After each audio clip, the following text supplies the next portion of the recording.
Hello বন্ধুরা, আমার চ্যানেলে সবাইকে স্বাগত। আজ আমি আরেকটি রেসিপি নিয়ে চলে এসেছি। আজ আমি দেখাবো মটন কষার রেসিপি। তার জন্য আমি এই যে মটন নিয়েছি, তারপরে ফোড়নের জন্য নিয়েছি গোটা গরম মশলা, তেজপাতা, শুকনো লঙ্কা, গোটা জিরে, আর কুচিয়ে কতগুলো পেঁয়াজ নিয়েছি, গোটা রসুন নিয়েছি, আর মশলা নিয়েছি কিছু রসুন বাটা, আদা বাটা, পেঁয়াজ বাটা, হলুদ গুঁড়ো, লঙ্কা গুঁড়ো, জিরে গুঁড়ো, লবণ। আমি মটন কষার মধ্যে আলুও দিব, এই জন্য আলু কেটে নিয়েছি। আলু দিলে একটু খেতে ভাল লাগে, আর আমাদের বাড়ির সবাই আলু খেতে ভালোবাসে। আমি মাংসের আলুগুলো ভেজে নিই। তেলটা গরম হয়ে গেছে, এবার আলুগুলো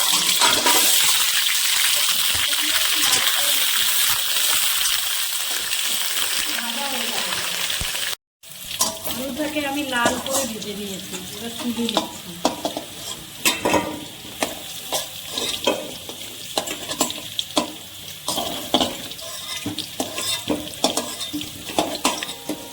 আমি ওই কড়াইটার মধ্যে আরও অল্প তেল দিয়ে দিচ্ছি। এখন আমি মটনটা বসিয়ে দেব। ফোড়ন দিচ্ছি তেজপাতা, দুটো শুকনো লঙ্কা, গোটা জিরে আর গোটা গরম মশলা। আমি এখন এখানে পেঁয়াজটাও দিয়ে দিচ্ছি।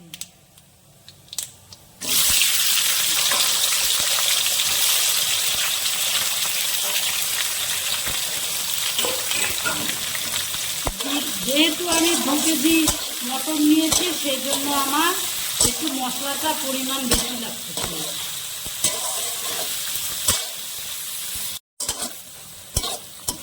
পেঁয়াজটা অল্প হালকা লাল করে ভাজা হয়ে গেছে। এবার এখানে আমি এক এক করে মশলাগুলো সব দিয়ে দিই। আমি মটনটাকে মেখে রান্না করব না, আমি কড়াইতেই রান্না করব। এই যে জিরে গুঁড়ো, হলুদ গুঁড়ো, লঙ্কা গুঁড়ো।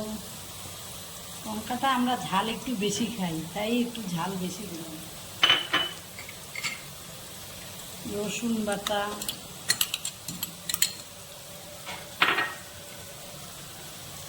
পেঁয়াজ বাটা,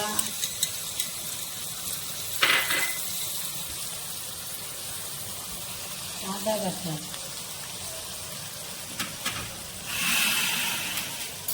আর একটু অল্প লবণ দিয়ে দিলাম। পরে আবার দেখে লবণ দিলাম।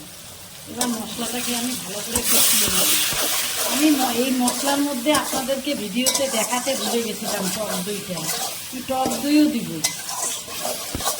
আগে মশলাটা ভালো করে কষিয়ে নিই।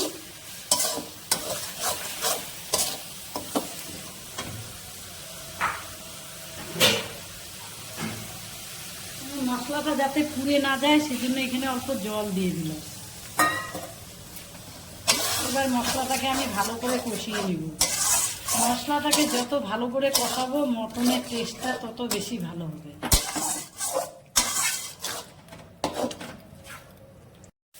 আমি টক দইটাকে ফেটিয়ে রেখেছিলাম, এখন টক দইটাও দিয়ে দিলাম।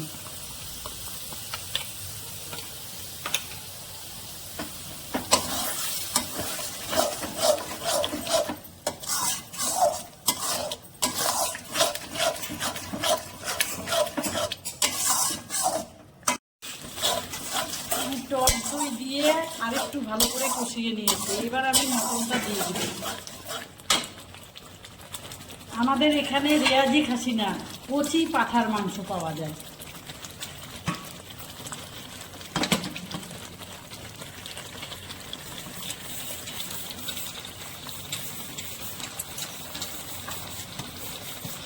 আমার মতন করে একদিন বানিয়ে খেয়ে দেখবেন এই মটনটা, তারপরে আমাকে কমেন্ট করে জানাবেন যে কিরকম খেতে লেগেছে। দারুণ হয় খেতে, দারুণ। এইভাবে একবার বানিয়ে দেখবেন।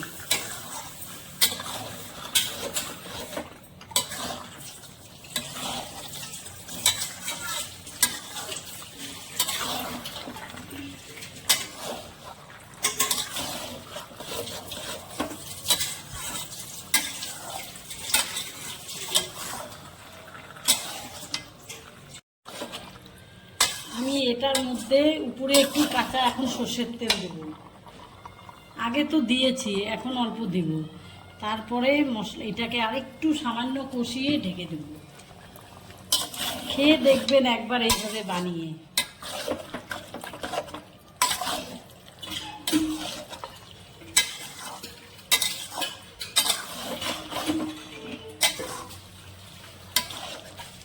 এবার আমি মাংসটাকে ঢেকে দেব।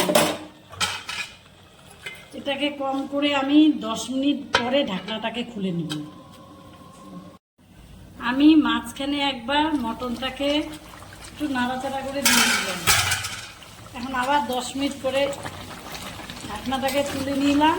দেখেন কত জল বেরিয়েছে। এই জলেই মটন সিদ্ধ হয়ে যাবে, আর প্রেশার কুকারে দিতে হয় না। আর যেহেতু আমাদের রেওয়াজি খাসি না, আমাদের এখানকার কচি পাঁঠার মাংস, এটাকে আবার আমি 10 মিনিট ঢেকে দেবো। মাঝখানে আর একবার নাড়াচাড়া করে দিব যদি লেগে যায় নিচে।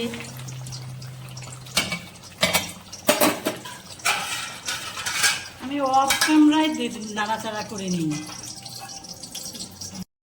আমি আবারও 10 মিনিট পরে ঢাকনাটাকে খুলে নিচ্ছি। এবার আমি আলুটাকে দিয়ে দিব। যে আলুটাকে ভেজে রেখেছিলাম আলুটা আমি দিয়ে দিচ্ছি। গোটা রসুনটাকেও দিয়ে দিলাম।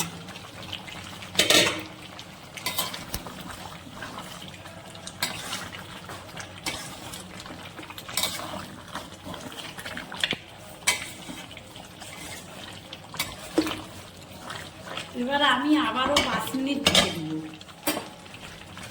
যত ঢাকনা দিয়ে দিব আর তারপরে ওটা মাংসটা সেদ্ধও হবে ভালো, আর কষানোটাও ভালো হবে।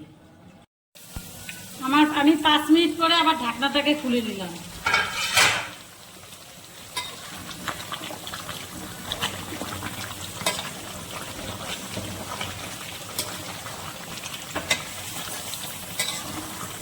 আমি আর মটনটাকে ঢাকনা দিব না, এখন একটু ঢাকনা ছাড়া একটু ভালো করে কষিয়ে নিব, তারপরে জল দিব।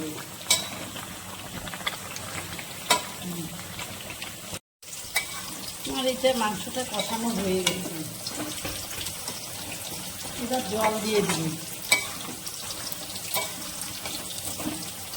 ভালো করে না কষালে টেস্টটা আসে না মটনে। আমি এটাকে প্রায় 1 ঘন্টা ধরে কষিয়েছি। এবার জল দিয়ে দিচ্ছি।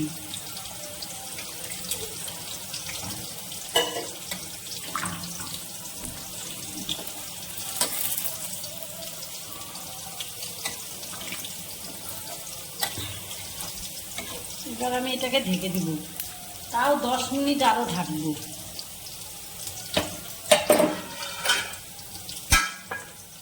মিনিট পরে আমি আবার ঢাকনাটাকে তুলে নেব। আমি 5 মিনিট পরে ঢাকনাটাকে তুলে নিলাম। আমার মটনের রেসিপিটা হয়ে গেছে। এবার গরম মশলা দিয়ে দিব। এই ঝোলটা বসে যাবে যেহেতু আলু আছে।